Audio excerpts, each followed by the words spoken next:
আগামী ৪৮ ঘণ্টার মধ্যে পদত্যাগ করতে পারেন প্রধান উপদেষ্টা ডক্টর ইউনূস। নতুন কৌশলে দিল্লির আওয়ামী লীগ। ডক্টর মোহাম্মদ ইউনূসের মনের যে অবস্থাটা, এটা যদি দেখার মেশিন থাকতো, আমার মনে হয় যে ওনার চেহারা মাঝে মাঝে যখন দেখি বা ধরেন বিভিন্ন রাজনৈতিক দলগুলোর সাথে উনি যখন বৈঠক করেন, অনেকটা অসহায়ত্ব ওনার চেহারায় ফুটে ওঠে। স্বাগতম দর্শক, আপনারা ইতিমধ্যে গণমাধ্যমে সমন্বয়কদের হাউমাউ কান্না দেখেছেন, তো তাদের এই কান্নার বিষয়ে কিছু কথা বলতে এসেছি, আমাদের সাথেই থাকবেন। আমি প্রথমেই ক্লিপটি একটু দেখাচ্ছি আপনাদেরকে। এগুলো যদি চলতে থাকে তাহলে কেন আমাদেরকে কেন সামনে রেখে তাদেরকে আন্দোলন করতে হয়েছে? প্রিয় দর্শক, গুরুত্বপূর্ণ একটি নিউজ নিয়ে হাজির হয়েছে। যে ভিডিওটি এই মুহূর্তে ভাইরাল হয়েছে, সেই আপডেট ব্রেকিং নিউজটি এখন আপনারা দেখতে চলেছেন। দর্শক, অবশ্যই এক সেকেন্ডও না টেনে ধৈর্য সহকারে পুরো ভিডিওটি শেষ পর্যন্ত দেখবেন। যদি আমার এই চ্যানেলে নতুন দর্শক হয়ে থাকেন, অবশ্যই চ্যানেলটিকে সাবস্ক্রাইব করতে বলবেন না। দর্শক, আসুন মূল ভিডিওটি এখন দেখে আসি। আগামী ৪৮ ঘণ্টা দেশের জন্য খুবই গুরুত্বপূর্ণ। এই সময় যে কোনো বড় ঘটনা ঘটার আশঙ্কা দেখা দিয়েছে। ফেব্রুয়ারিতে নির্বাচন হতে দেওয়া হবে না, এনসিপি নেতার বক্তব্য।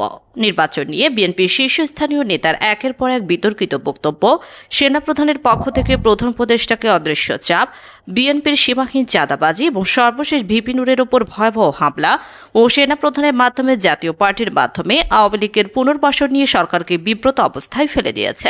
এর ফলে আগামী কয়েকদিনের মধ্যে দেশের নতুন অবস্থা তৈরি হওয়ার আশঙ্কা দেখা দিয়েছে।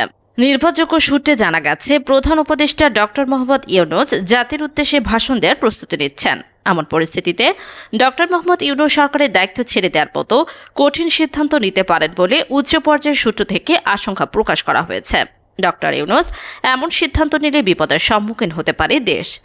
ডক্টর ইউনূস জাতিকে বাংলাদেশের ইতিহাসের সবচেয়ে অবাধ, সুষ্ঠু, গ্রহণযোগ্য নির্বাচন অনুষ্ঠানের প্রতিশ্রুতি দিয়েছেন। কিন্তু দেশ যে পরিস্থিতির দিকে যাচ্ছে, তাতে চেষ্টা সম্ভব হবে না। যেন তেন একটি নির্বাচন করে তিনি তার দায় নিতে চান না। এই কারণে তিনি আর থাকতে চাচ্ছেন না। জানা গেছে, প্রধান উপদেষ্টা তার পরিষদের একাধিক সদস্যের ওপর ক্ষুব্ধ প্রতিক্রিয়া ব্যক্ত করেন। পরিষদের কয়েকজন উপদেষ্টার সবকিছু নিয়ে নাক না গলাতে কঠোর নির্দেশনা দেন। এছাড়া তিনি জুলাই আন্দোলনের ছাত্র নেতাদের কিছু কর্মকাণ্ডে অসন্তোষ প্রকাশ করেন। ভালো মানুষ আর ভালো শাসন আমাদের আর এখন ভালো লাগে না। অনেক আগেই 2015 সালে ওয়াশিংটন ডিসিতে এক কনফারেন্সে একজন সাংবাদিক ডক্টর ইউনূসকে প্রশ্ন করেছিলেন, আপনি এমন এক বর্ষে পৌঁছিয়েছেন যখন অনেক মানুষ অবসর গ্রহণ করে, কিন্তু আপনি এখনও ব্যস্ত একজন মানুষ। যদিও আপনি আর গ্রামীণ ব্যাংক পরিচালনা করেন না, তবুও আপনি ইউনূস সেন্টারের চেয়ারম্যান, যা বিশ্ব সমস্যা সমাধানে নিবেদিত ব্যবসাকে উৎসাহিত করে। এছাড়া আপনি বিভিন্ন প্যানেল আলোচনায় অংশ নিচ্ছেন। ডক্টর মোহাম্মদ ইউনূস তখন জবাব দেন, অবসর শব্দটিকেই অবসরে পাঠানো উচিত, কারণ অবসর শব্দটি খুবই ক্ষতিকর।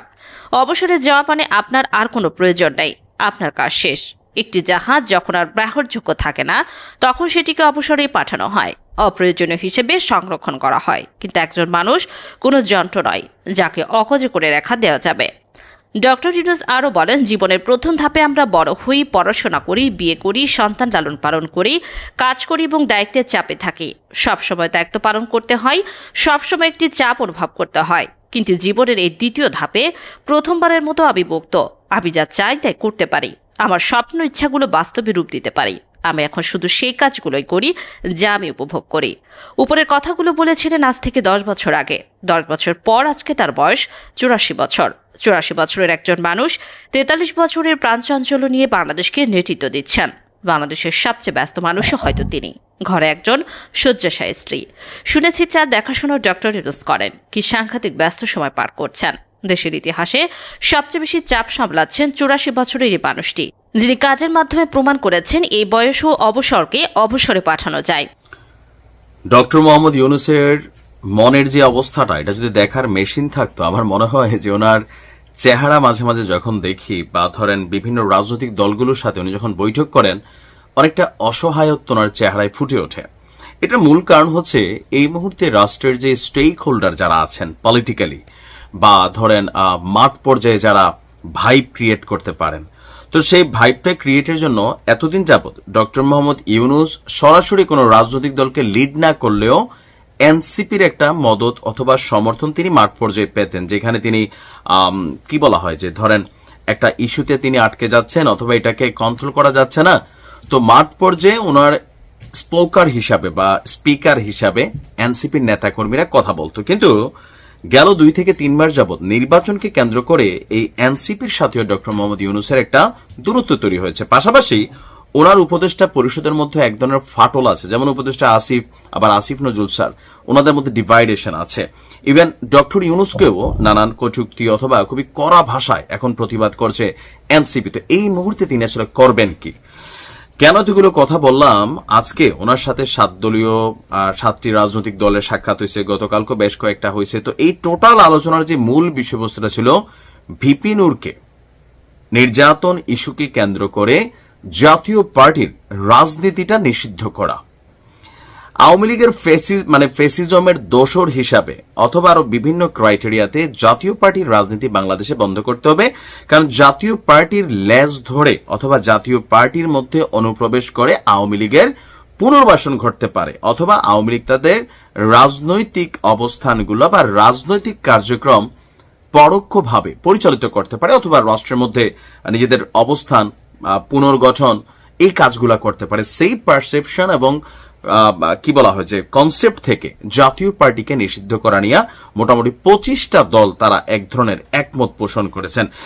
এখন তারা যেটা পোষণ করেছেন এটা তাদের পলিটিক্যাল স্ট্যান্ড, কিন্তু সরকারে যিনি আছেন ডক্টর মোহাম্মদ ইউনূস, তিনি আসলে এই মুহূর্তে জাতীয় পার্টিকে নিষিদ্ধ করতে পারবেন কিনা, অথবা তার সরকার নির্বাচনের আগ মুহূর্তে জাতীয় পার্টিকে নিষিদ্ধ করবে কিনা। এখানে 2টা পয়েন্ট আছে। একটা পয়েন্ট, আওয়ামী লীগকে যে আইনে নিষিদ্ধ করা হয়েছে, জুলাই আগস্টে ছাত্রলীগ যুবলীগ এছাড়া বিভিন্ন সময় গেল 15 বছর তাদের বিভিন্ন কর্ম অপকর্ম এগুলাকে বেসিস করে, ইভেন জুলাই আগস্টে যে মামলাগুলো হয়েছে সেটার বেসিসে আমাদের দ্রুত বিচার ট্রাইব্যুনাল থেকে এই সিদ্ধান্তটা নেওয়া সহজ হয়েছে। দল কিন্তু নিষিদ্ধ হয় নাই, আবারও বলি। তো এখন জাতীয় পার্টিকে সাময়িকভাবে এই নির্বাচনের আগে তাদের সাংগঠনিক কার্যক্রম বন্ধ রাখার জন্য আইনি পদক্ষেপ নেওয়া কি সরকারের পক্ষে সোজা হবে নাকি কঠিন? বেসিক্যালি কঠিন হবে। কেন কঠিন হবে? জাতীয় পার্টিকে যখন আপনি সন্ত্রাসী আইনে আনবেন, যদি ভিপি নূরের উপর হামলাটা জাতীয় পার্টির নেতাকর্মীরা করত, তাহলেও এটা একটা বেসিস হিসাবে কাজ করে যেত। অথবা জাতীয় পার্টির নেতাকর্মীরা এমন কোন বড় ঘটনা ঘটায় যেই ঘটনাকে কেন্দ্র করে যে হ্যাঁ একটা সন্ত্রাসী দল হিসেবে তারা চিহ্নিত হচ্ছে, সন্ত্রাসী কার্যক্রম। কিন্তু জাতীয় পার্টির সন্ত্রাসী কার্যক্রম আপনি কিন্তু খুব বেশি পাবেন না। আর এখন যেটা হচ্ছে আঘাত প্রতিঘাত, যেমন আপনি জাতীয় পার্টির অফিস ভাঙবেন, তারা আপনারে পিটাবে, মারবে, এটা খুব সিম্পল। আপনি প্রটেস্ট করবেন যেখানে রাষ্ট্র ব্যর্থ হবে। তো এই উসিলাকে কেন দর্শক সম্পূর্ণ ভিডিওটি দেখলেন। এই ভিডিও সম্পর্কে অবশ্যই আপনার মূল্যবান মতামত কমেন্টে জানাবেন। দর্শক পরবর্তী এরকম নিউজগুলো সবার আগে পেতে অবশ্যই আমার এই চ্যানেলটিকে সাবস্ক্রাইব করতে বলবেন না। দর্শক অবশ্যই ভিডিওতে একটি লাইক করে দিবেন। আপনার মতামতটি কমেন্টে জানালে আমরা পরবর্তী ভিডিও বানানোর জন্য উৎসাহ পাবো। অবশ্যই আপনার মতামতটি কমেন্টে জানাতে বলবেন না। দর্শক এই মুহূর্তে বিদায় নিচ্ছি, পরবর্তী ভিডিওতে দেখা হবে। সে পর্যন্ত ভালো থাকুন, সুস্থ থাকুন। আসসালামু আলাইকুম ওয়া রাহমাতুল্লাহ।